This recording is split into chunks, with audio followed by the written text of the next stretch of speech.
Yeah, baby.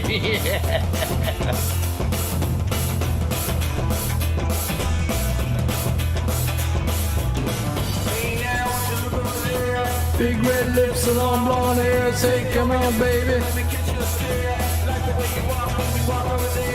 Boom. Woo! All right. How you doing, folks? Ron Raymond here from the Raymond Report for a Thursday. It is Thursday, October 20th. Hope you have yourself a good start to your Thirsty Thursday.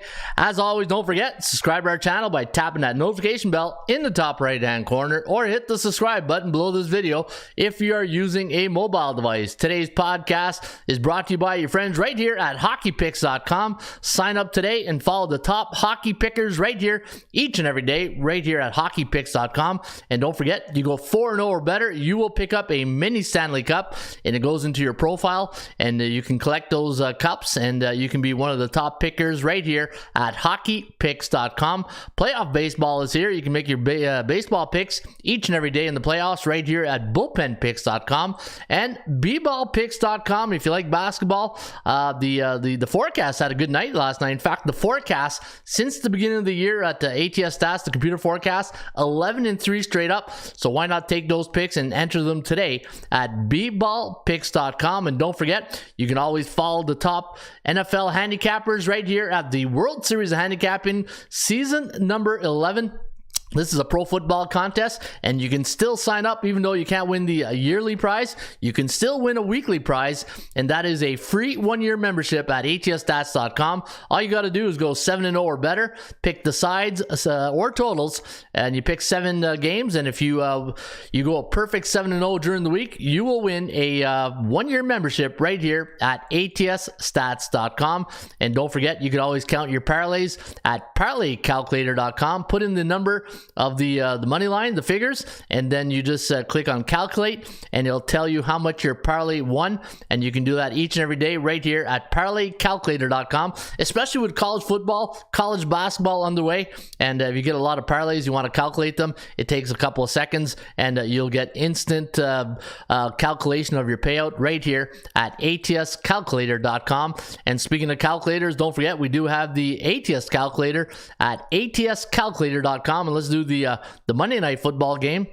And I think we did this yesterday, but I'll do it again today. Now, today you got Arizona hosting, and let me see here. Tonight in the Thursday night game, you got New Orleans hosting the Arizona Cardinals. And let me put in New Orleans right here, if I can just find them. Where are they? Hey, they're hiding on us. Yeah, they're hiding these days, eh? All right, there's Arizona, and you can see the forecast does like the Cardinals. Oh no, the Saints. It likes the Saints tonight by 0.38, and the over/under line on 44.75. And you can use the calculator each and every day right here at atscalculator.com. All right, good morning, good afternoon, and good night wherever you are located on the World Wide Web. My name is Ron Raymond. I'm a 5-time sports handicap champion based out of Ottawa, Ontario, Canada. It's an overcast day in the nation's capital, 5 degrees. It's getting a little nippy here in the Great White North. And yeah, baby. yeah, as you can see, I've found a new tool in the toolbox in the soundboard, and a little Mike Myers. That's because my good friend Ross the Boss Benjamin, baby, will be in the house today at the top of the hour, and Ross is going to talk NFL today, and we're also going to crunch some numbers. So Ross, as you know, has a great database that he keeps track of, and today we're going to talk some numbers in college football and the NFL, and it's mostly on total. So keep an eye on that at the top of the hour, where Ross the Boss Benjamin will come in, and we will talk some NFL, college football. And today we do have a great show lined up for you guys here today. In fact, I forgot to print out my sheet, but that's okay. I got it right here on the website. And again, don't forget, if you're new to the Raymond Report, all you got to do is go to our YouTube channel, or if you missed the live show, you can always catch the replay at the Raymond Report on YouTube. So all you do is go to YouTube, type in the Raymond Report Sports Betting Podcast, and you will get the show. And also, you can get the show on your favorite download device. Either it's Apple, Spotify, wherever you download your podcast, you can get the Raymond Report each and every day right there where you download your favorite podcast. All right, let's get on with the show. We've got a great show lined up for you guys here today. And because Ross the Boss is coming in at the top of the hour, we're gonna cut some chat time short. Hey, I know you guys like to hear me rant sometimes, but with Ross coming in at the top of the hours, I feel we need to get all the NBA, NHL, MLB, and we're gonna do a couple of college football games, and we got the NFL game tonight. All right, let's get to the EDDs, the everyday drills of the Raymond Report, and we do this each and every day. In fact, I rebooted my computer, so I gotta log back in. So bear with me 1 second, and let me see if the bullpen is slowly coming in. And you can see it's a slow morning. People must be off to work this morning. And actually, are we live? Let me see if we're live here. Yeah, no, we are live. I just can't see people in the bullpen. No, not yet. How many viewing? All right, 10 people viewing, and nobody's saying hi or good morning yet. Hey, what kind of morning are you guys having? Hey, so you gotta say good morning to the top of the morning, and hopefully you guys are out there in the internet land and on the show. And love to hear from you guys this morning. All right, let me skip this. Let me get back to the dashboard right here, and let me click on home.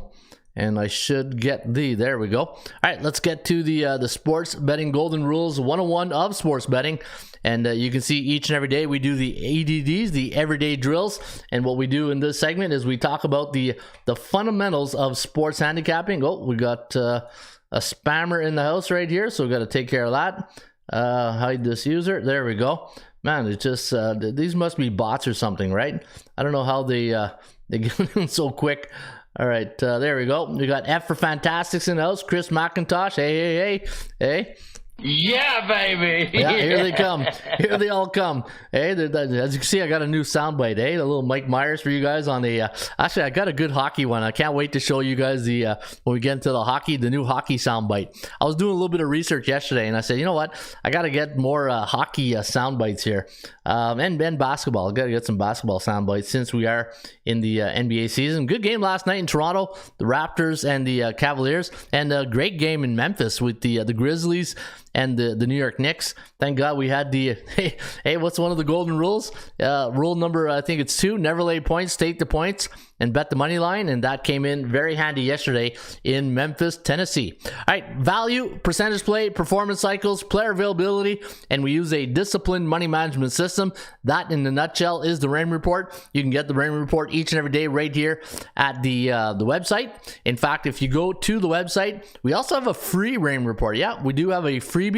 And let's say if you go to NFL, free NFL stats.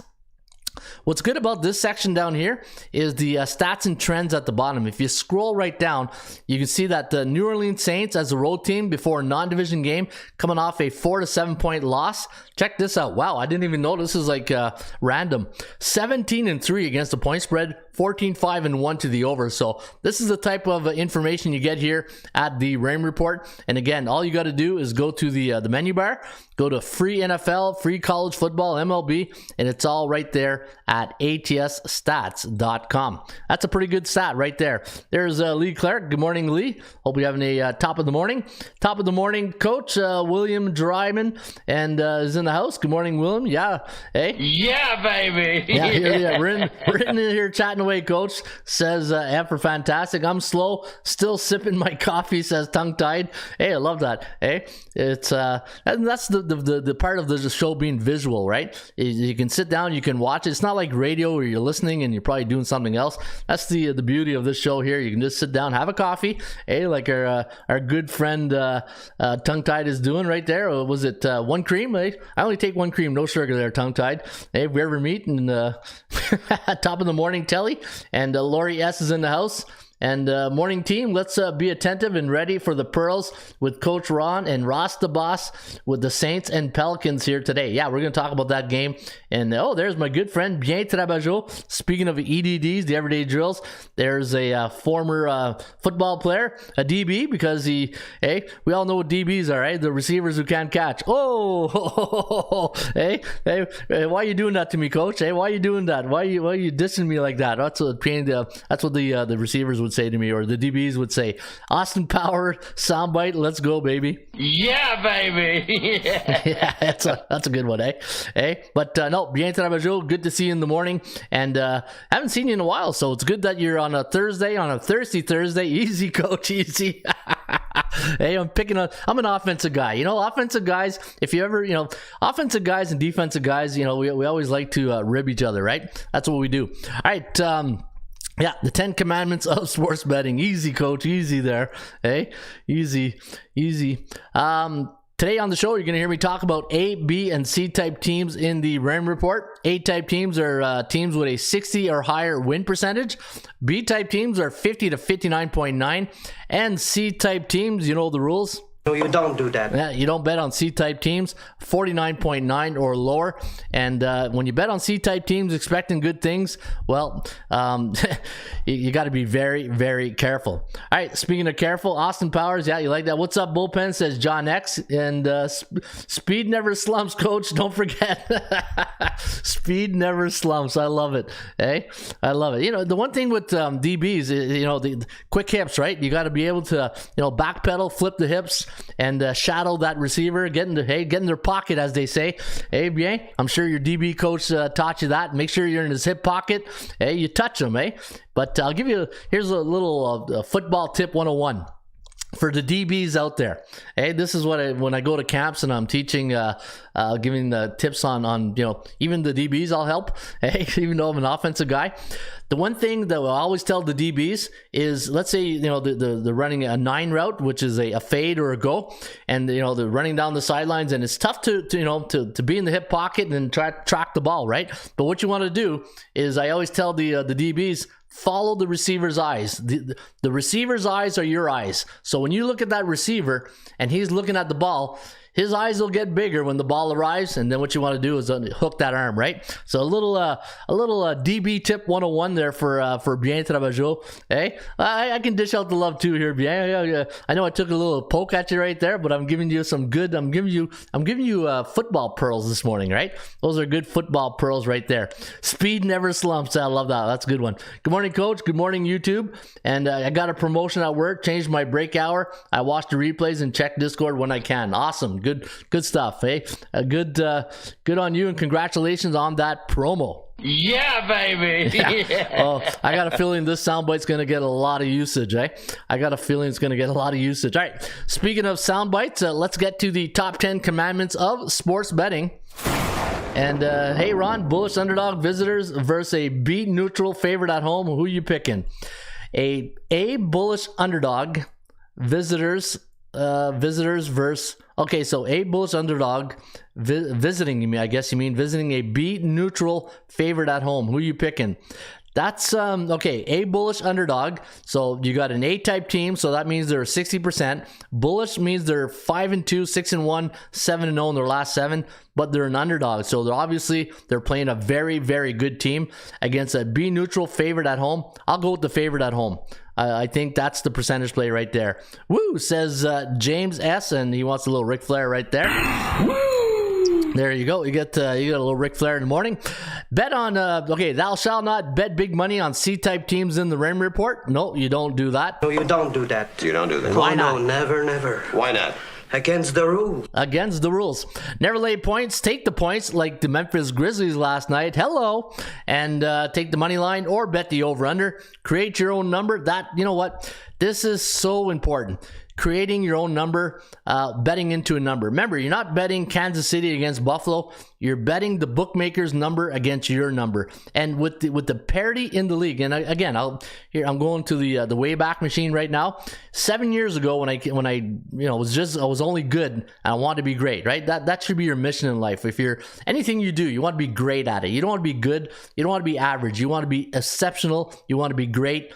And when I realized that whatever I was doing in the 90s, early 2000s wasn't working with the parity in the league, and you saw a transition in the numbers throughout the last 20 years, and I said, okay, what am I doing wrong? What's going on? And it boils down to this. It's a numbers game. It's a numbers game. It's the percentage play. And when you bet A and B type teams, and that's why I came up with these cycles, right? Bullish, neutral, and bearish. And it is creating your own number and beating the bookmaker's number. And I'll give it a good example in baseball in just 1 second. Follow a disciplined money management system. Never force a pick because you need action on a game. Nope, don't do that. Don't do that. Nope. Never chase losing bets on a bad day. Bet with your wallet, not your heart. No, you don't do that. NHL home favorites coming off a 1-goal loss, 60% since 2011 and 60% to start the year. This season, never bet against A-type teams who are bullish at home. No, you don't do that. Yeah, the 24-hour rule of betting. Take a day off after a big win. Enjoy the win, savor the win, because you never know when you're going to get that next big win. And never bet on teams who are in a bearish cycle. No, you don't do that. All right, don't do that. Oh, there's my good friend right there. Gloria K is in the house. Put that coffee down. Because Gloria K is a closer, and welcome to the show, Gloria K. All right, let me see here. Good morning, Coach. I got a promotion. Bullish underdog. Woo! Morning bullpen, and F for fantastic. Do a little quick retraction there. Hey, who's Mizzou? I just turned around. It was retracted, so it must have been a good morning. Yeah. All right. So hopefully you're having a good morning. And as you can see, I got a new tool in the toolbox, eh? Yeah, baby. Yeah, that's a good one right there. All right, there's the disciplined money management system, and what you want to do is take all the away teams, A, B, and C type teams, and find the cycle that they're in, and then look at the units that we recommend. Same thing with the home. The cycles and the units right here, and you can get this each and every day right here at atsstats.com. Hey, we started off slow, but look at that. People are slowly stumbling, tumbling, and rumbling into the bullpen. That's what we call our chat box. All the ramblers and gamblers from internet land are coming in, and you can see we got a great community of folks right here. And yeah, so looking forward to Ross the Boss Benjamin at the top of the hour. He's got a pick on the Jags Giants game, and we're also going to talk about numbers in college football, NFL, and we did a little bit. I did a little bit of homework, but I know Ross is that's something he really wants to talk about today, so I'm looking forward to chatting with him about that. Scott Champion, Jan, hello all. Just waking up there. Are you on the West Coast there, Scott? Hey. All right, let's get on with the show. What time is it now? It's 10:48. So let's do Major League Baseball first. In fact, let me see the schedule. I want to stay on top of my schedule. Oh, yeah, what am I doing? Hey, we got to go feed the ponies. Hey, let's go feed some ponies right now. We got a good track for you guys today. 1 minute to post time. Approaching the gate. 1 minute to post time. All right, let him out. They're moving into the gate. Get him in. Yep, they're off and running today at Belmont at the Big A. The first race today at Belmont is a 77,000 maiden special weight race, 12:35 post time. First race is 7 furlongs on the dirt, and we're going to go 4-2-5 in race number 1 today at Belmont. And the 4-horse tiebreaker is driven by Rendon in the saddle, and you can see tiebreaker today is 5-1 morning line. The 2-horse with Dallas Davis in the saddle, our son Jake is 6-1 morning line, and we got even money today on the 5-horse Oceans Reserve with Javier Castellano in the saddle today on the 5-horse Ocean Reserve.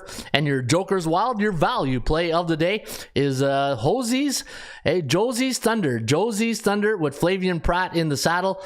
The 9-2 morning line on Josie's Thunder. And you know what? I see an even money. So here I'm going to give you guys another betting tip, a 101. Hey, I know you guys like these betting tips. If you're going to bet the horses today, what I'm going to do is a back wheel. It's called a back wheel exacta. So what you want to do is take the number 5 horse, right? The Ocean's Reserve, even money. He's a heavy favorite right there at 1-1. What you want to do is put the number 5 horse to come in second, right? Put the field in first. So what you want to do is take all the field, like all the other horses, put them in first, and then put the number 5 horse, Ocean's Reserve, to come in second. So this way, if Ocean Reserve comes in first, it's not going to pay. But if he comes in, say, with a nice 20-1 long shot in the field, and he comes in second, well, it could pay something else, right? It could pay something nice. So there you have it.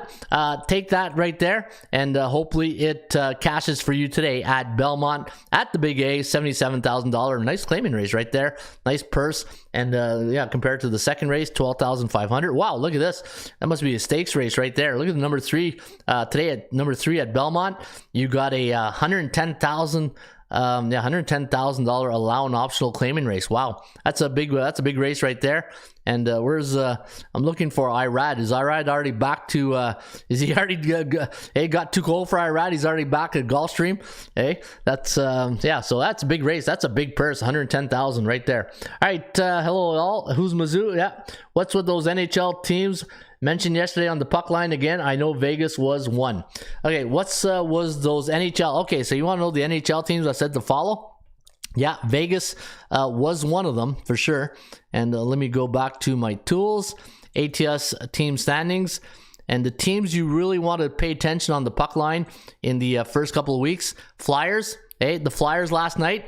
Hey, cha-ching. Hello. Yeah, baby. Yeah. Yeah. Okay, that's overkill now. Hey. Show me the money! Yeah, show me the money. Show me the money on the Flyers.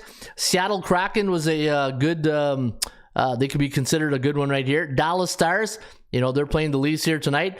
The Bruins, Buffalo. Buffalo's a nice surprise so far. You got Washington. They're in Ottawa here tonight. Detroit.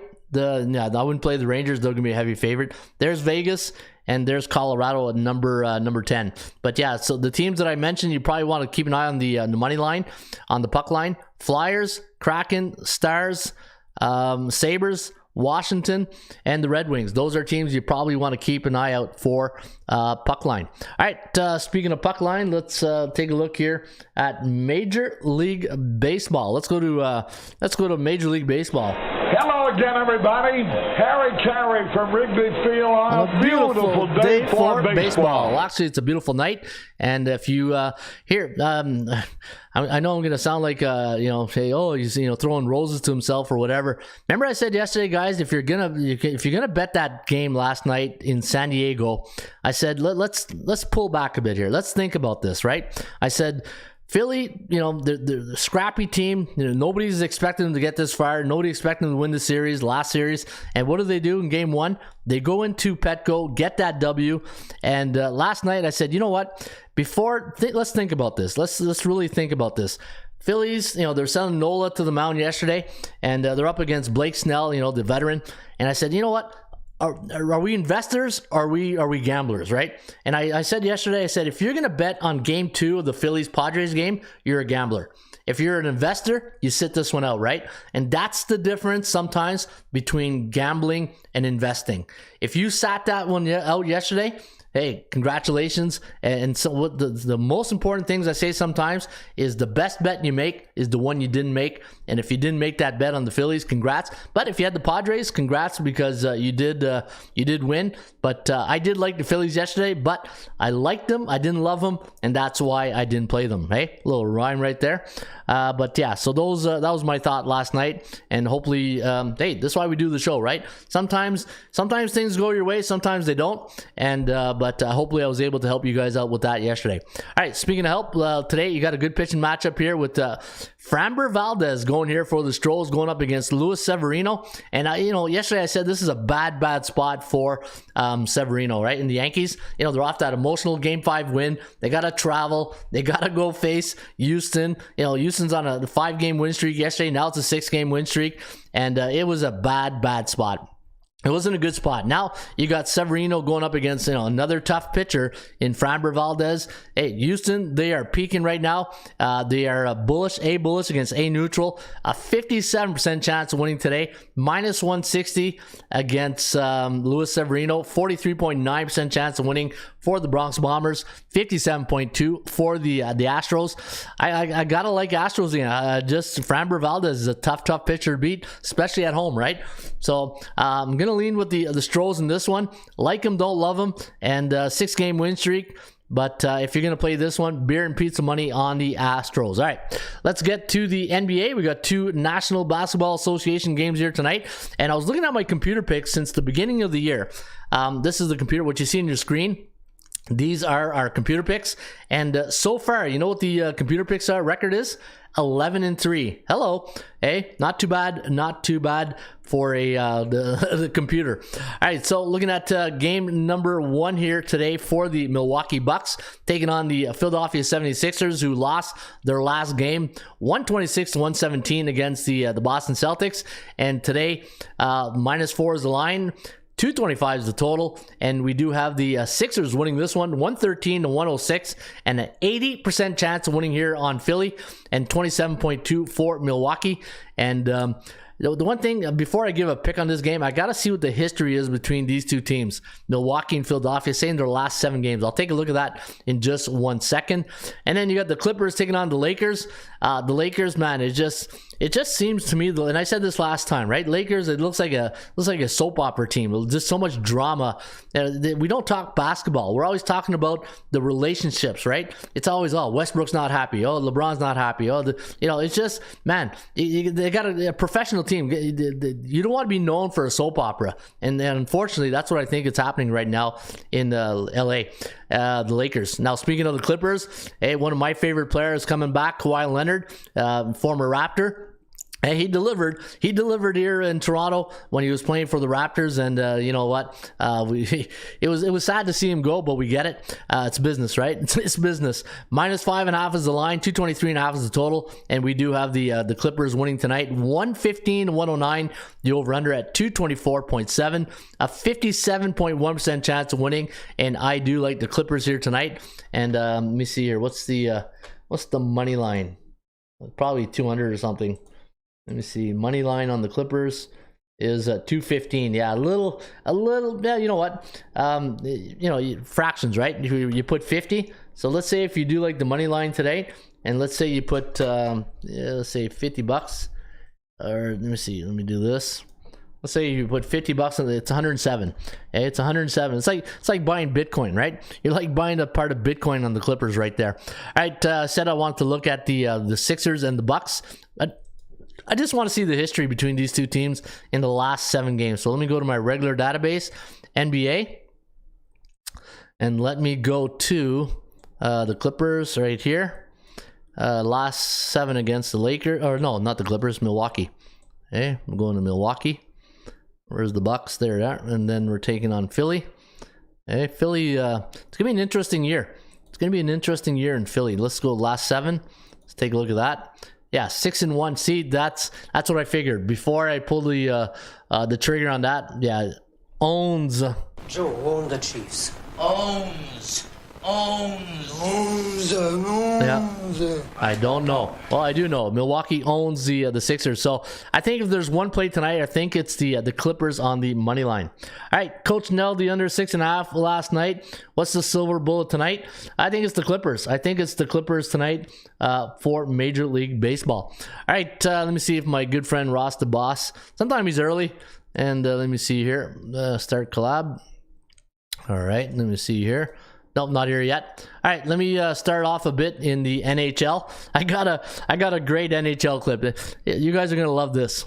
I'm Bob McKenzie. This is my brother Doug. How's it going, eh? And we're having a Molson with Hall of Famer Guy Lafleur, eh? Yeah, Lafleur. That's like a real hockey name. What's that mean, eh? Like the wolf? Or the lion, eh? No, Lafleur means the flower. The flower. The big paws. Well, like a tough flower, eh? Like a dogwood or a snapdragon, eh? Roses have thorns, eh? They're tough. You're tough. Hey, there you have it. There's my new soundbite for introducing hockey, eh? Hey, the flower, like a tough flower, eh? All right, so you got the Ottawa Senators taking on the Capitals tonight. Minus 120 is the line, 6.5 is the total. We do have Ottawa winning this one 65.2%. Now, what I'm going to do when I give hockey predictions, I'm not going to give out the forecast on the side. I'm going to give you the percentage play along with the total right there. All right, so 65.2% chance of winning for the Sens tonight, and also 6.43, so we do like this game to go under the total. Nashville taking on the Columbus Blue Jackets. Minus 135 is the line, 6.5 is the total. We do have Nashville winning this one 60% compared to 35.9 for the Blue Jackets. 6.1 is the total on the over-under, so we do like it to stay under the total. Anaheim taking on the Boston Bruins. The Bruins, hey, they were down 3-0 to the Sens on here Monday night, and they came back and made a game out of it. It was 7-5 the final. Crazy night. Great opening night for the Ottawa Senators. Daniel Alfredson was in the house.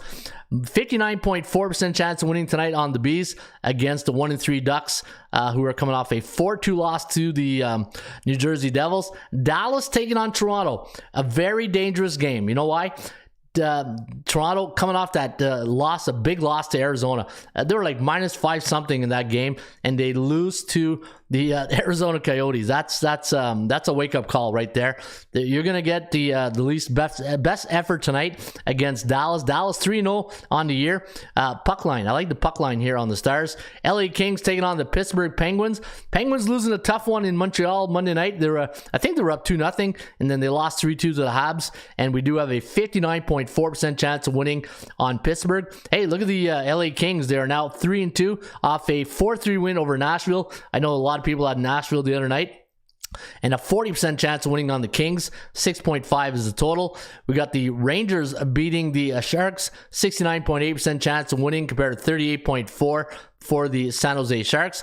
We got Montreal beating Arizona at 69.8% compared to 39.4 for the Arizona Coyotes.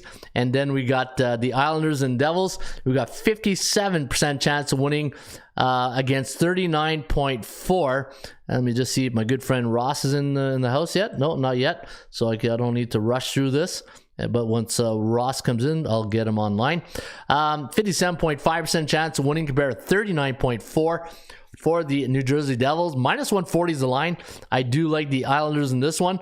Vancouver to 0-4. Wow. Hey? Oh, wow. That's... We just got our ass totally kicked. Yeah. We couldn't do diddly poo offensively. Yeah, not a good start for the Vancouver Canucks, and not a good start for Minnesota. I'm surprised this total's like 9 or something like that. But it's what is it at? 6.5 and minus 175. Yeah, that's you know what? Vancouver's a better. They're a good 0-4 team. It's just a bad start to begin the year, and we do have Minnesota winning at 54%. Carolina taking on the Edmonton Oilers. Edmonton's got to fix the goaltending situation, or they'll be somebody's head's gonna roll right there in Edmonton, because they got a stacked team, but they need goaltending. Today we do have Edmonton winning 52.7 to 40%. 6.63 is the total. Calgary beating Buffalo. The Buffalo's a good start to the year, and this is a gritty Buffalo team. You know, I know Greg Anderson's a little up there in age and between the pipes, but Buffalo's a good team.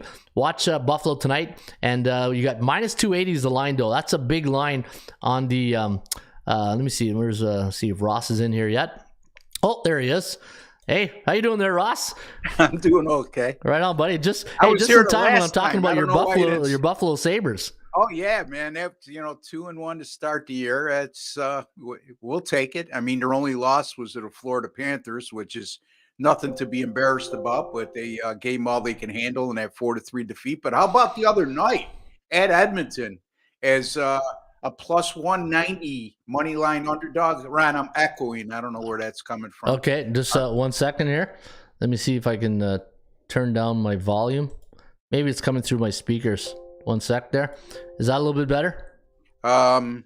Still echoing. Yeah, it's okay. We'll get by it. Yeah, I think that we did this last time and it worked itself out. Hang on here. Let me see what. Make sure I got. Because I need the speakers. I gotta hear you. I hear you. Yeah. Let me see the collab.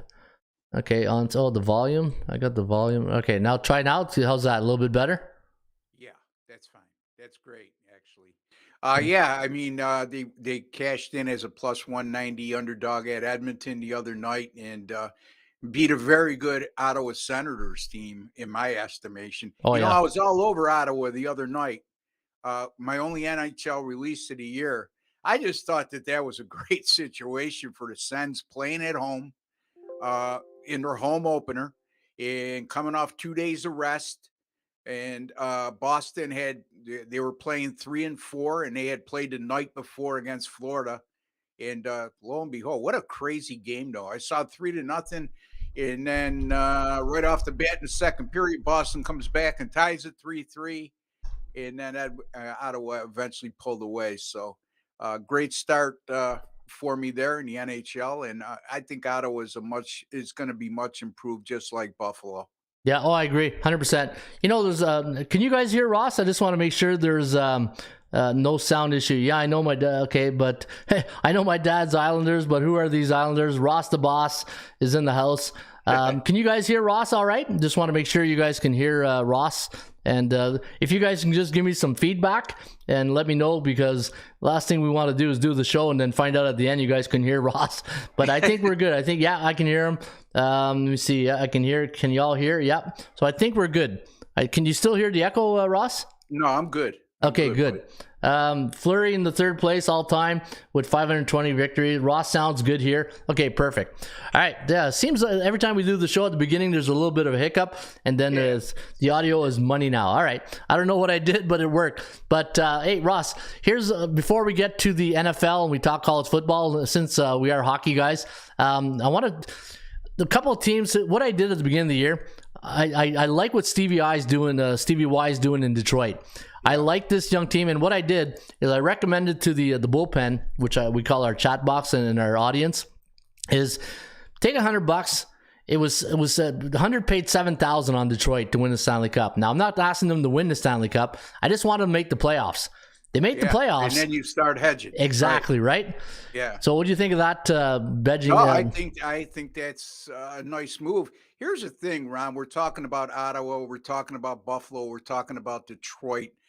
They play in an extremely tough division. I mean, could any of those teams crack the top four? I mean, we're talking about Florida, in Boston, in Tampa Bay, in Toronto.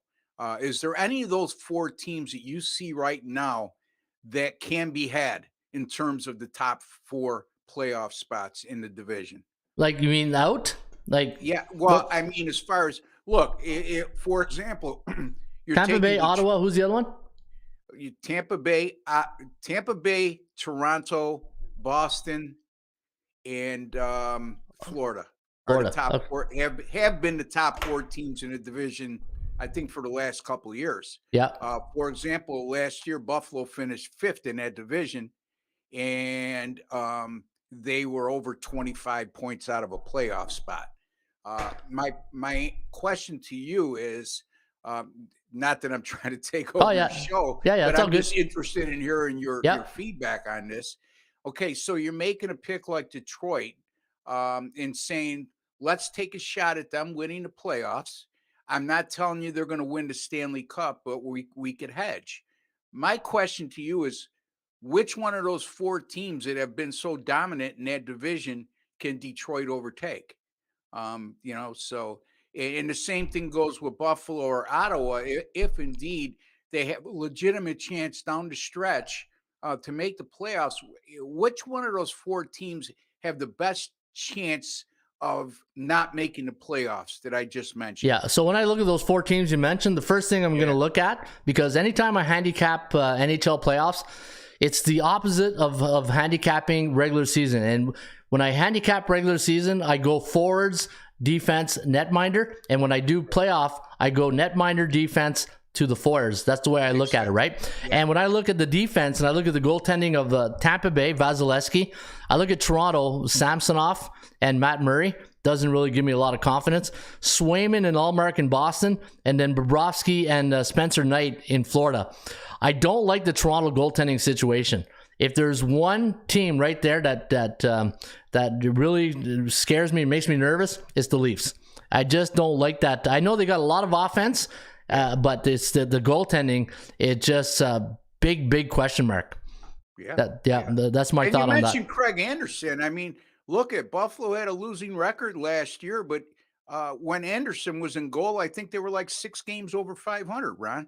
You know, so he's still performing, and a great job by Eric Comrie the other night for the Sabres, making his first start, or second start actually, as a Sabre, and stopped 46 out of 48 shots. So Ottawa's goaltending, I think, will once they get Cam Talbot back, that'll straighten that all out, because he'll brunt the majority of the load. Detroit's goaltender, Ron? Husso. So, and they got Nedeljkovic. So, Husso was in St. Louis last year, and Nedeljkovic used to be with Carolina. So I like the goaltending situation. That's why I like this team.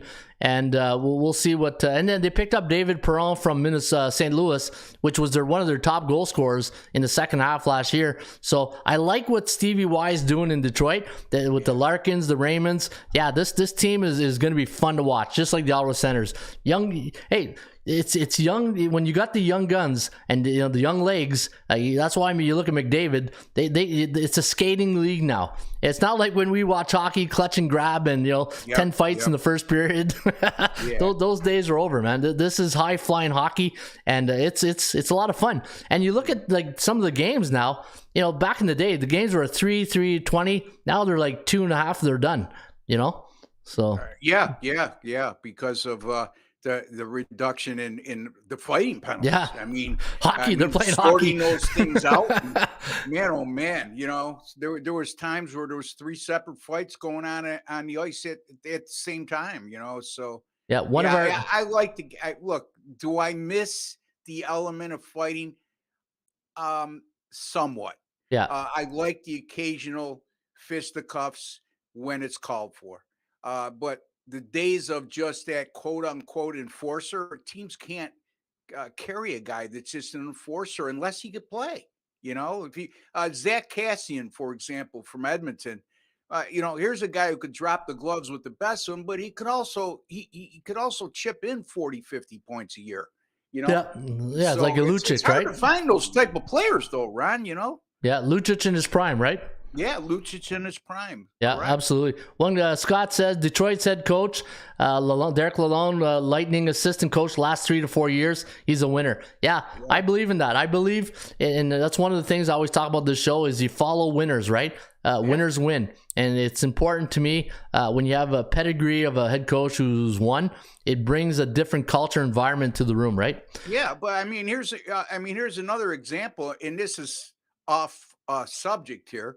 But when you're talking about assistant coaches coming from a winning environment and a winning culture, Brian Daboll, the head coach of the Giants. I mean, what was the Giants over and under on regular season win totals? I think 6.5. Yeah, they're 5-1 right now.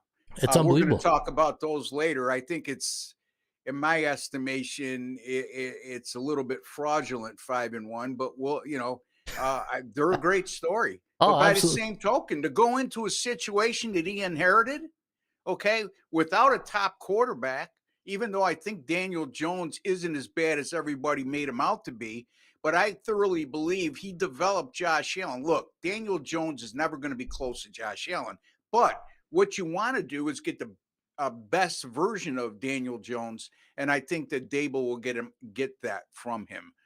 It goes hand in hand. I didn't mean to go from hockey. Oh, no, that's a great transition right there. And let's stick on that. Because it's one of your plays this weekend between the Giants and the Jags, right? That's one of the games you like. And you know what? Being a quarterback coach and knowing the relationship of the offense coordinator, and if the offense coordinator is also a quarterback coach, that relationship with the quarterback, there's a trust factor. Because anybody who's coached football, played football, knows that every position coach plays a big role on the team with their players, because if the position coach goes to a coach's meeting, he's fighting for his guy. right? Yeah. And he's fighting for his guy. And then if another coach will say something, yeah, but he's every time we go to that game, the quarterback, hey, the quarterback's there to fight for his guy, and the DB coach fighting for his guy, and the receiver, and there's a camaraderie that and a friendship and a trust that takes place between the position coach and the player. That knowing that, okay, when you go to talk to the head coach or you go to the offensive meeting, make sure you got my back, because I know I can do this, and I want, and I got a feeling Dable is one of those guys who'll fight for his guys, right? Oh yeah, that's what he has, that reputation of doing so. He'll also chew you out on the sideline too. I'm okay with that. He did it with Josh Allen. Yeah. He did it in the season opener with Daniel Jones. So, and I think the New York media and the New York fan base really endears itself to that.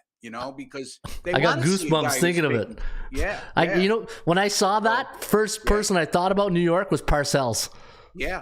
Yeah. I saw, oh crap, he's ripping Phil Simms right here on national TV, But by 100%, that's and hey, football, like John Madden used to say, you want to get to the championships, you got to walk through the sewers. And it's sometimes you gotta, it's not picture perfect. It's not a Picasso. Sometimes there's going to be ugly wins. Sometimes there's going to be lucky wins, but you're playing 16 games of a collision sport. And people who's been involved in football, and you've like, I don't want to use the coaching angle too much, but if you see, even as a fan, you see it up close, the hitting that involves that takes place on the field, it can be brutal at times, right? Yeah. Oh, absolutely. Well, look at Tua. In his situation, that's a very concerning situation, in my opinion. Yeah, exactly. And it was handled horribly by the team specifically, and a rookie head coach. Yeah, and a rookie head coach. Yeah, here's the thing too, Ron. NFL games this year. Yep. How about 56, 37, and 1 to the under, which is 60.2% to the under. And people have asked me, and I'm interested to hear your opinion on this because of your coaching background. Even though you coached in Canadian football, you understand the American concepts as well. Here's what I've noticed when people ask me, why are we seeing this? Well, number one, the numbers have been real high. They'll continue to come down if indeed this continues. And it's eventually, as we both know, Ron, and as you tell the people all the time, things like this will eventually even out. I don't know if they'll be exactly 50-50, but I will go out on a limb and say it won't be anything close to 60% on the unders.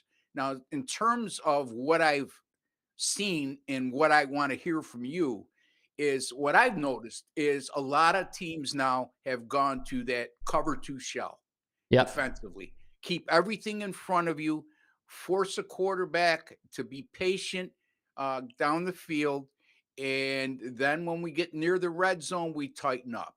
Okay. So the bottom line is with that type of defense, I'm seeing a lot of quarterbacks to become impatient with that and force balls into coverage, trying to make a big play that's not there and either turn the ball over or waste it down. And then when you get into 3rd and short, all of a sudden, these quarterbacks who are seeing these covered 2 shells all year, they're seeing man in 3rd and short, where the best possible play is to run the ball to get the first down in terms of analytics, but they're going against the analytics and challenging the one-on-one coverage. And that's because you got one-on-one coverage doesn't mean that you're automatically going to complete a pass. No. Number 1 has to be accurate. Number 2, your receiver has to win.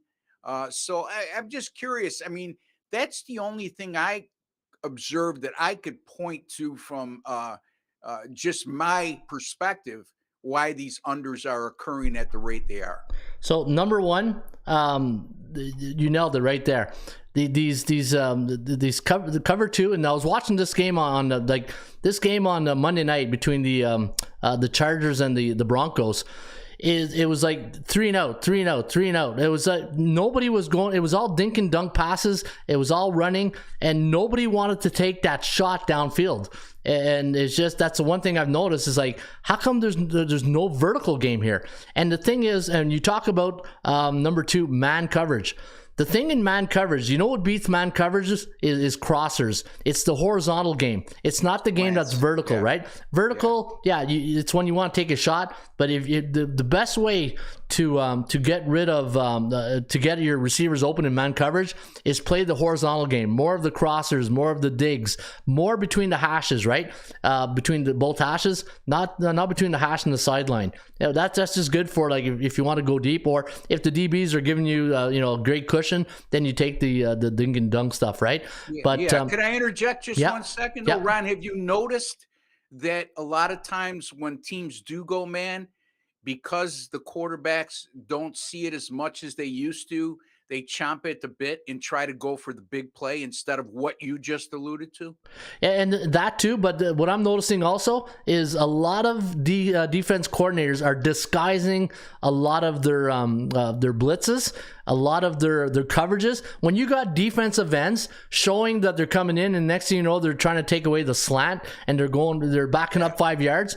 These are the when people talk about football and they talk about the evolution of the game, they're always thinking offense. It's the defensive guys who've really evolved on the defensive side of the ball. Again, when you got defensive linemen out in coverage now, but when you look at the prototype, like you think of guys like Reggie White back in the 90s, thick guys, right? And now you're getting guys like, remember when Javon Curse came in, Pierre-Paul. The freak, but these guys are all guys who are tall, slim, but they can bend. That's the one thing. The first thing when you go to a camp and you see a defensive end or a lineman, you say, if he's playing like at the end, can he bend? That's the one thing. How's his bend? Can he bend? Can he dip and rip? Can he get under? And Von Miller's a perfect example. They call him the closer, right? Yeah. And he's not a big guy. He's not thick. He's just he's big by our standards, okay? But in terms of comparisons to what we used to see, you use Reggie White as an example. Bruce Smith, the same thing. Yeah. So same body prototype, right? Yeah. And one of our audience members saying this is great information, especially on turf, athleticism. And that's the next thing that is evolved. This off-season training that players are doing now, they're going to specialize training camps, and they'll even leave the city to go train in another city, and they'll even go to an altitude to get an advantage. Like the training that the players are doing now off season is unbelievable compared to when, like, say, the 90s or 2000. They've taken to but it's chasing the Benjamins, right? No pun intended. I understand. The whole game has evolved. But going back to the questions on offense, look at the teams. I'm gonna mention this. I think you're gonna talk about the unders. You talked about Ross. There's 10 teams right now in the NFL that have a 5-1 record to the under. And when I mention these teams, Arizona, Dallas, Denver, Tampa Bay, Giants, Rams, Colts, Bills, Bengals, and 49ers. They're all 5-1 to the under. All those teams that we mentioned, look at their coordinators, look at their defensive players, and then you look at the offensive side of the ball, right? You got Kyler Murray. He's not getting. He's a good quarterback, not a great quarterback.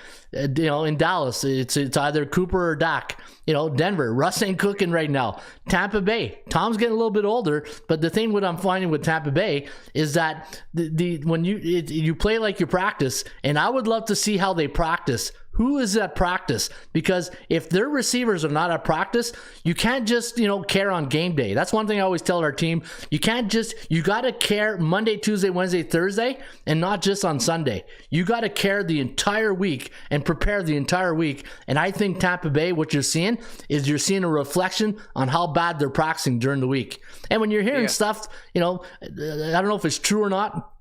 Going to a craft wedding and all that during the practice week. Yeah, I mean, that's what I was going to say, too. I don't think Brady's got his head screwed on right with everything that's going on off the field. I don't want to get into No. Yeah, but I hear you saying. But I mean, look at how he's playing this year. I mean, what kind of we're not talking about 1 or 2 games. We're talking about 6 games now.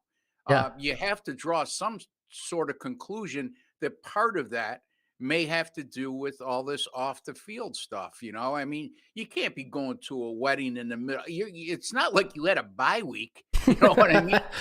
when you did this, and you're playing a professional team, right? Yeah, but taking a leave of absence early in, during training camp. I mean, it all adds up to your problems offensively. And the other thing is, Ron, a lot of those teams, Arizona is a perfect example you just mentioned. You think of Arizona going into the year, you think of a team that is electric offensively, because of Kyler Murray. Well, to me, Kyler Murray has reached his ceiling. Yep. He's not going to get any better. Okay. He's not Justin Herbert from the Chargers, who's got a tremendous upside. He's not Josh Allen, who continues to grow. There's numerous quarterbacks that I can name that are much better and have a bigger ceiling than what you're getting from Kyler Murray. Having said that, not to get off track, but a lot of Arizona's numbers early have been in the high 40s and low 50s, so, and the same with all those other quarterbacks, Brady. People love to bet Tampa Bay games over because Brady, Yeah. So, oh, yeah. And you don't think the bookmaker knows that? Yeah. Bookmaker, first thing they look at, who's the quarterback of that offense, right? And when you look at these 10 teams I was talking about, look at the combination of quarterback to receiver. Arizona, DeAndre Hopkins, is he back? Is like he hasn't been around for a while, right? And Dallas, they get rid of the receiver who went to the Amari Cooper. He was their big playmaker, down the field, right? And CD Lamb, he drops more balls than I don't know what. Well, not only that, now he's getting the brunt of the attention. I mean, he was real productive when you had Amari Cooper getting doubled all the time. Yeah. Now all of a sudden you're the one getting doubled, and when you are getting the opportunities, like you just said, Ron, you're dropping the ball on occasion, which you can't have. So yeah, good points, buddy. The other thing, Ron, too, is I want to just bring this up while we're on that topic. Is back in the day, you either played a 3-4 defense or a 4-3 defense. Yep. On occasion, on third down, you would bring in an extra defensive back. Well, more teams, and I'm going to use Buffalo as an example too, because they're not the only team doing it. Buffalo's standard defense right now is a 4-2-5. I mean, they play 2 linebackers with Milano and Edmonds, and the nickel guy, Taron Johnson, he's considered a starter. You didn't see that in the old days. Okay. No. So that's another preventative measure of taking away the big play. Yeah. And you made me think of something right there. I was going to say, Aaron Rodgers, what did he do? What did he just come out and say this week? Why don't we dumb this down a bit? Why are we so complex on offense? Why, you got 2 rookie receivers, and he just basically told his offense coordinator, how about we take some plays off here and just shorten the playbook, and let's just do the basic fundamentals right. That's what I got out of his sound bites. It's like, why are we making this so complicated? Let's just, dumb it down a bit, and let's get back to fundamentals. That's what I got from his message. Yeah, and he also mentioned that he hopes the Packers do something at the trade deadline for a wide receiver, which I don't blame him. Yeah. I mean, look, for many years we saw this with the Packers.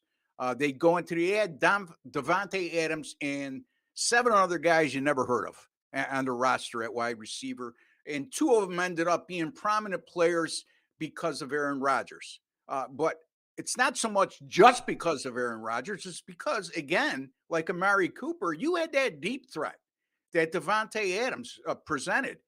You had that guy on the outside that demands double coverage. They don't have that right now. Who scares you at wide receiver? So I think that Green Bay is a victim of their own confidence in the front office, because they've seen Rodgers turn no-name receivers into household names. Yep. And then if you notice, on a lot of occasions, they go elsewhere and they're nowhere near as productive. Well, I think this year they ran into a situation where Rodgers can only do so much of what he had, and they're sorely missing Devontae Adams or that threat on the outside. Yeah, I say it all the time. Batman needs Robin. And right now, there's no Robin in Green Bay. All right, I got people are enjoying the conversation here, Ross. They're saying the game has gotten faster and guys are more multi-role players. No preseason, only 2 games in the preseason now. So that's a good quote right there. Brady retiring short term shows he was on the fence. He came back because he doesn't know how to cope with life after football. Hey, when you've done football your whole life, and that's all you know. Sometimes it takes time to it's like when I left the military and they say, okay, welcome to civilian life. You're a civvy now. It's the same thing. It's when you've done that your whole life, right? That's all you know. Well, I mean, if our wives told us that, look, I've sacrificed enough, I've supported you in your career, you either have to cut back or get out of the business completely. That would bother us, okay? But not to the degree, we're not in a position where, I love you, but take a hike. I'm making $25 million a year. You know what I mean? I could live with or without you. Here's your coat. What's your hurry? Yeah, exactly. So, all right, buddy. And I think by the way, I think the viewer who commented on that is right on. I mean, his head, like I touched upon earlier, is not where it needs to be or has been in years past. So he's on the fence and he's playing like he's still on the fence. Yeah. Oh yeah, absolutely. All right, let's get to that Giants and Jacksonville Jaguar game. That's an interesting matchup this weekend in Jacksonville. The Jaguar is a 3-point favorite. 42.5 is the total right now. You got the Giants 5-1 on the year. Jacksonville 2-4 after a couple of big wins at the beginning of the year, and let me see here. They beat the Colts, they lost to the Commanders, and then they beat the Chargers. But then, and then all of a sudden the wheels are falling off. What do you got for us on this weekend there, Ross, on this game?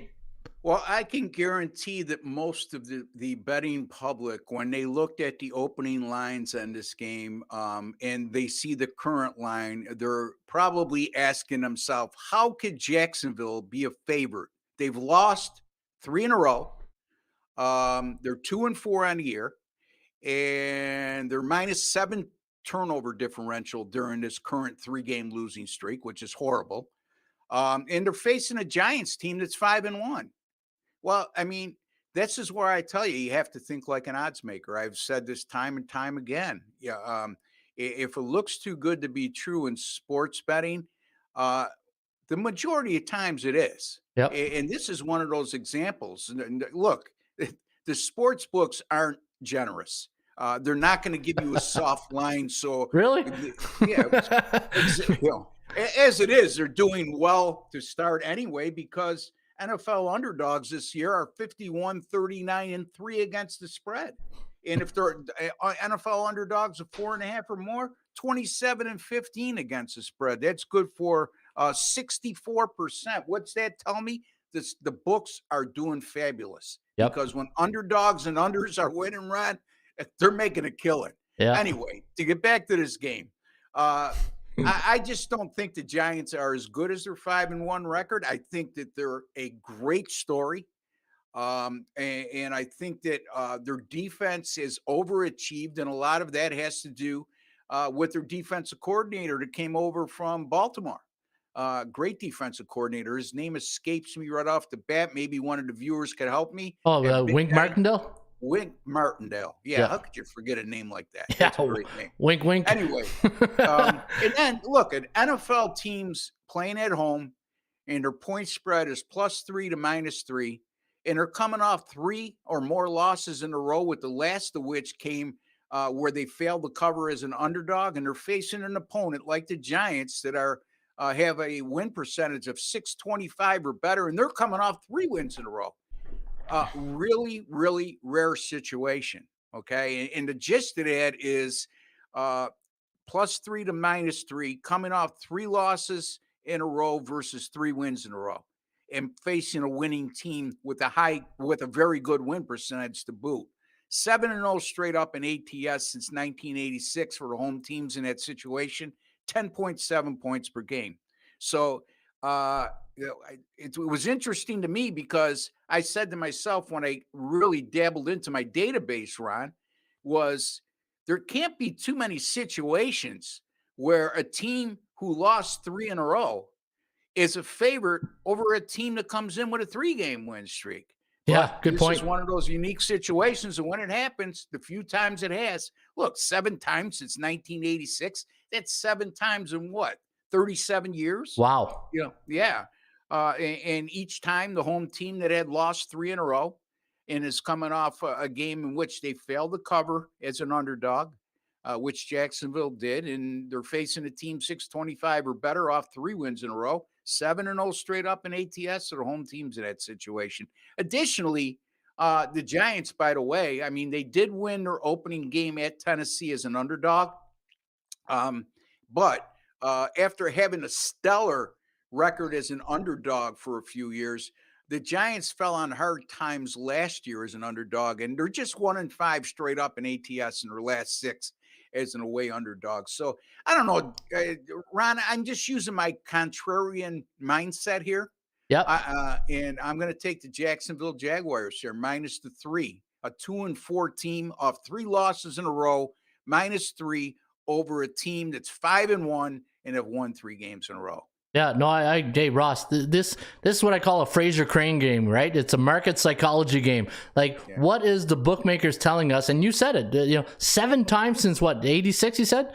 Yep. Like, that's unbelievable. That is, like in a team on a 3-game losing streak playing a game with a 3-game. And look at the teams that the Giants played: Ravens, Packers, and Bears. What's the first thing that comes to mind right there? Their defenses, right? They're probably going to come in a little bit battered into this game. And you know what? I agree with you. I think that you probably go against the public in this one, and everybody's going to love the Giants and they're going to get a lot of money, but I think Jacksonville, and you're getting what, plus -3? Yeah. It's yeah, and I mean, look at the Giants beat Baltimore last week, right? They came from a double-digit margin down late in the 4th quarter, and Baltimore gave that game away. They outgained the Giants, they outplayed the Giants just at the most critical time of the game, and that's why I've never been a big Lamar Jackson fan, is because I just don't think he's in the upper echelon. He gets sacked and stripped in the last 2 minutes of the game and gives the ball back to a team that was struggling to move the ball, had less than 300 yards of total offense in that contest, and yet they were able to come away with a win. So I know the big Ragoo's not going to want to hear this. I think the Giants are a great story. You know what I mean? I really do. I hope that they make the playoffs. I hope that they have a great year. I like Brian Dable. I like what he's doing there, but let's not get carried away, because obviously the odds makers think like me. This is a 5-1 team that's not really a 5-1 team. We're not convinced. No, I agree. And look at this. I'm looking at the scores and I'm doing the math real quick. Yeah. Every game is a 1-possession game. Yeah. Like 20, even 20-12, you have 2-point conversions, 8. For me, you know what that is, Ron? Yeah. That's good coaching. Yeah. When you win more 1-score games than you lose, yes, the players have a lot to do with that, but yeah, you show me those types of teams, and I'll tell you a team that's well coached, is well disciplined, and is playing within their means. You know? Yeah, I think Brian Dable's halftime adjustments are they're awesome right now. All right, I agree with you. That line makes no sense. And whenever he goes one way, what do? We go the other way. And I agree with you. I mean, to me, it's a sucker play of the week. Yeah, yeah, that's a good way to put it. I mean, I might eat my words by saying that, but if the same situation happens next week, I'm going to say the same things. Yeah. I'm not going to waver from that, because, like I said, in sports betting, Ron, if it looks too good to be true, most times it's not. It is. I'm sorry, but there are times it's not. So, small portion, but there are times it's not. All right, let's look at the other side of the coin, the underdogs in college football. You wanted to talk a little bit about that? Yeah, I mean, last week, Ron, college football underdogs went 39-12 against the spread. Amazing. I don't know if I've ever remembered in my time doing this where there was 1 week with such domination by the underdogs. And again, if they were an underdog of 16.5 or less last week, those teams went 36-9 against the spread, which is 80%. Just unheard of. And I know that you love this kind of stuff because I remember when we used to do the shows before, you would bring all your charts out. Yeah. And you're I a got 'em. thorough believer when stuff goes heavy one way, league wide, it usually comes back the other way. Oh yeah, and I got it up right now. I know you can't see it, but I got my SBI up right now. And last week, 75, depending on the lines, 75% of the underdogs, and then 23.1 of the favorites. It's just, and you know what, Ross? This year has been a crazy year. College football, NFL. Well, I don't know, not so much about college football, but NFL. And when I get into these, like, you start scratching your head, right? And you say, and the way I've been adjusting is, sometimes I go a little bit contrarian of the way I think it's going to be. And when I do that, I restrict the number of plays that I play. Like, instead of, if I have say 5 or 6 plays a weekend, I'll scale down a bit until I get to my workable margin number that makes me feel comfortable. But it's just right now, because I say all the time on the show, you can't control what goes up, what goes down. The only thing you can really control, that you have control of, is the amount of money you're going to bet on and how many games you're going to play on. Yeah, you know what, Ron? Aaron, on the side of transparency. Yep. I went 1-5 in college football on Saturday. When I got done, which is very rare for you. Yeah, well, I mean, even rarer if you think about this. I very seldom give out a majority of favorites. I had 6 favorites on Saturday. Yeah. Go figure, right? When they go 39-12 against the spread as underdogs. Yeah. But all 6 of those games had a line of 14.5 or less, and I won all 6 straight up. So usually in that scenario, the worst you're going to do is 3-3. So, but like what happens on certain weeks, sometimes you get a lot of lucky breaks and other times you don't. And that was one of those situations. And, folks, I beat on my chest when I win. Ron's the same way. Yep. And we tell you when we're having a difficult time, and Saturday was a difficult time. Yeah. Oh, hey, you know what? 63.5% of the favorites won last week, but only covered 23%. How crazy is that number, Ross? Yeah. Well, the underdogs, like I said, in the NFL are doing okay too. We're at 51-39-3, which is close to 57, just a shade under 57%. So that's another thing to keep in mind. Well, just to show you how crazy that number is, and I know you can't see it on the screen, but the viewers can see it. I'll give you the since week 1 or week 0, that stupid week 0, and that ATS. I'll give you the straight up factor favorites, and then I'll give you the ATS. So week 0, 80%, 50% covered, 84%, 56% covered, 75, 48, which is still a big margin. 78-55, 78-44, 72-48, 71-47, and then that crazy week last week, 63-23. So you can see that the margins. You're talking about college football. Straight up factor, and with the ATS factor.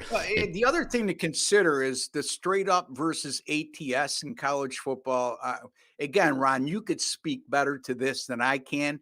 But off the top of my head, because there's so many massive favorites in college football on a weekly basis that you don't see in the NFL. If an NFL team's a double-digit dog, it's news, right? Yeah. In college football, go through the card and you'll see, I would say 10 to 15% of the game minimum.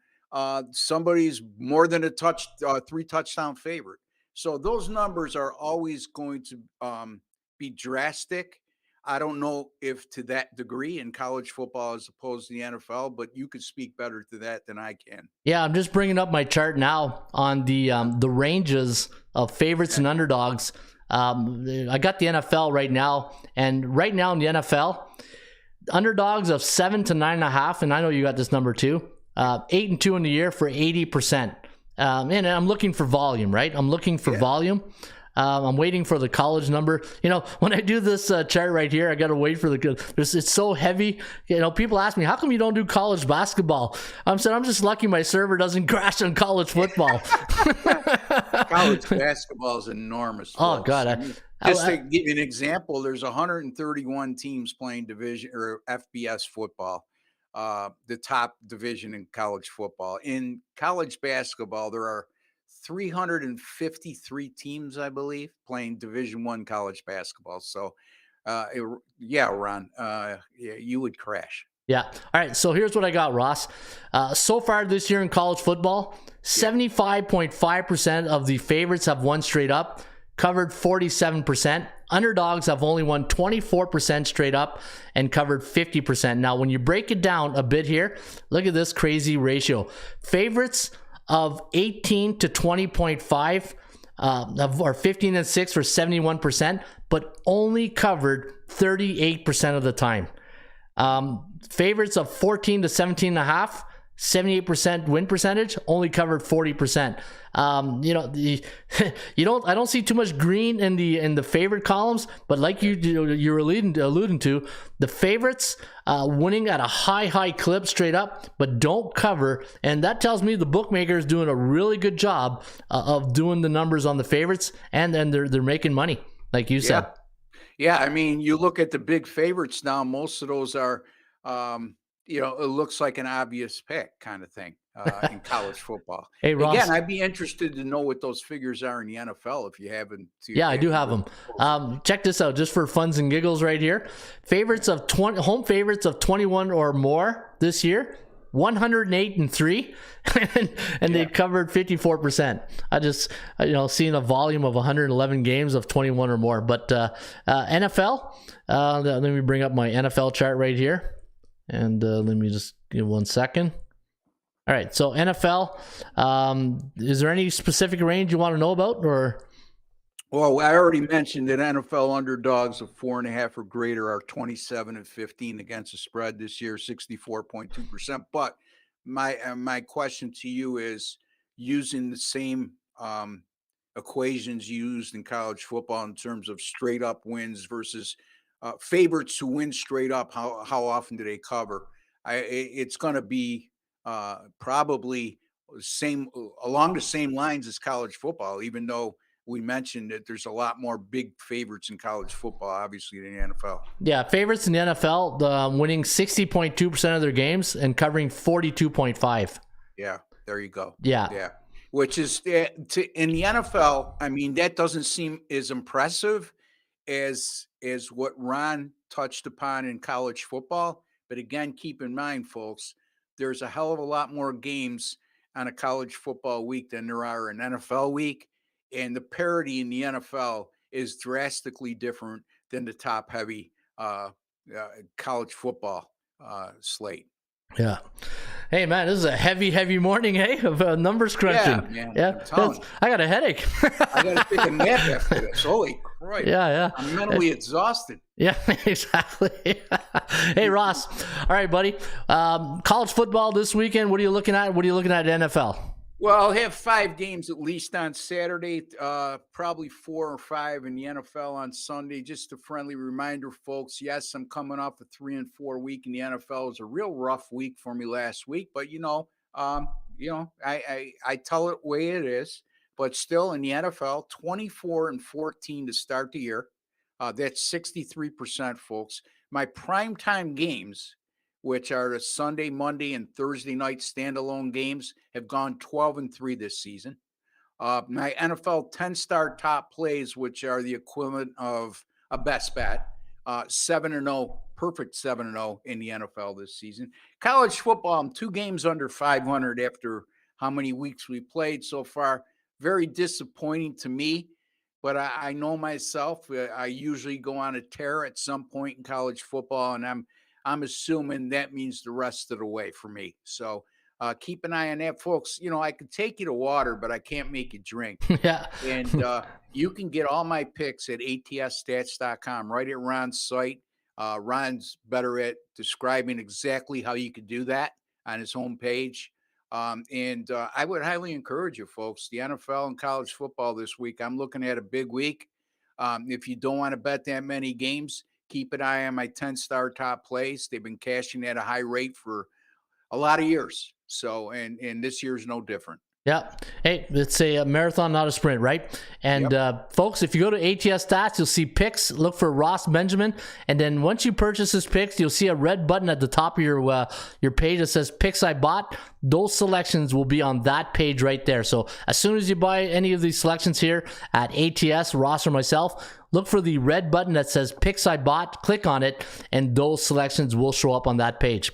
All right, Ross, hey, you know what? I always look forward to Thursday because, when you do a show alone, it's fun to have somebody else in the room to talk to. Hey, yeah. I know Rusty's on the door here outside waiting, but it's always nice to talk to another person. Dogs. Yeah. Speaking of dogs, yeah.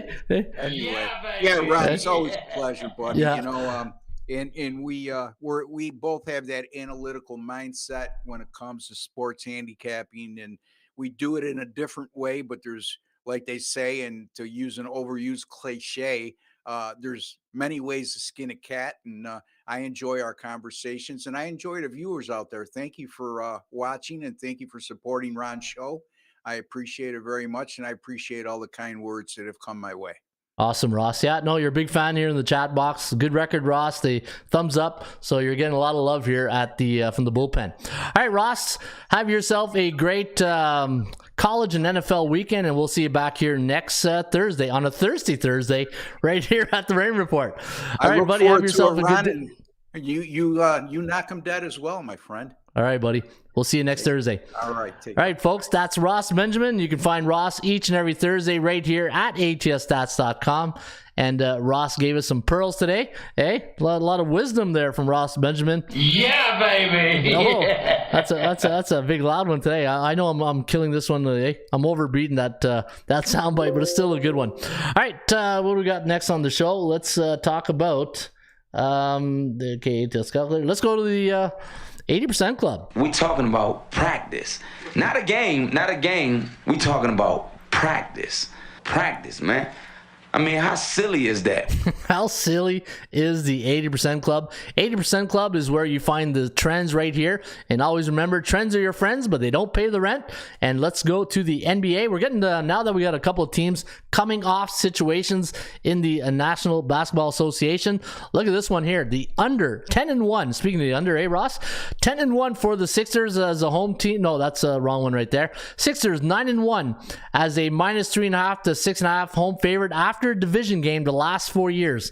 9-1. His information with us, and hey, you know what? It's always fun to have Ross here because the one thing with me and Ross, once we get into these heavy number crunching, we always spin off ideas. And one buddy says, should the Saints be a dog tonight against the Fish? Yeah, let's take a look at that game. Let's take a look before I punch out. Hey, punch in, punch out. And tonight you got the Saints taking on the Cardinals, and you got two C-type teams, right? And what do we always say about C-type teams? No, you don't do that. You don't do that. Oh, no, never. Why not? Against the rules. You know, you're stupid when you do that. Well, I don't know if you're stupid, but I know Amazon's probably wishing they get a good game here tonight with some offense, right? So the line's 1.5. The over-under's at 45. We got a 23-21 victory for when the Saints come marching in. Actually, the Cardinals. So, hey, I wanted to sing that anyways. But, so we got 23-21 for the Cards, and the over-under landing on 45.2.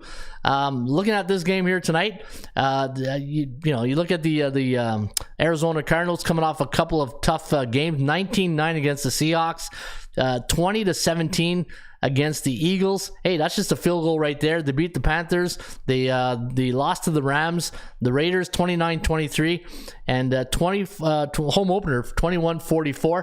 And we look at the Saints 26-30 last week against the Bengals at home, 39-32. So they had three straight home games. This is the first road game for the Saints since September 25th.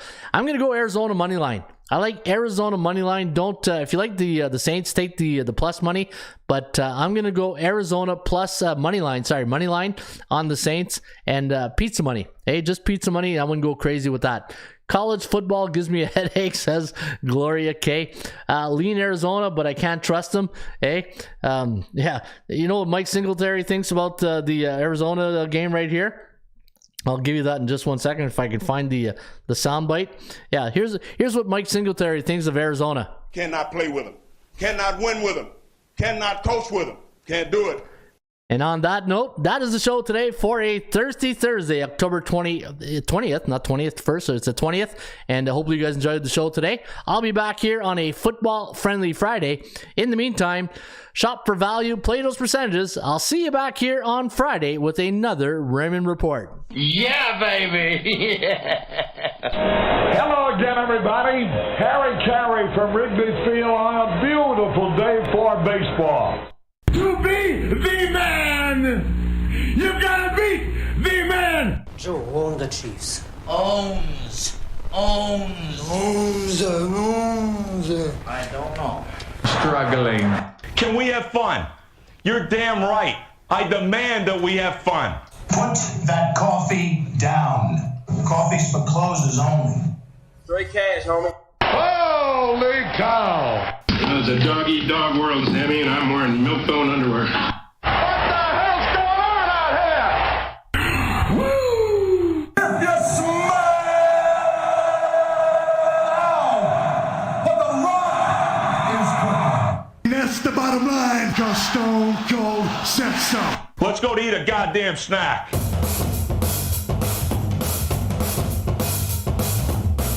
Hey, yeah, would you look over there?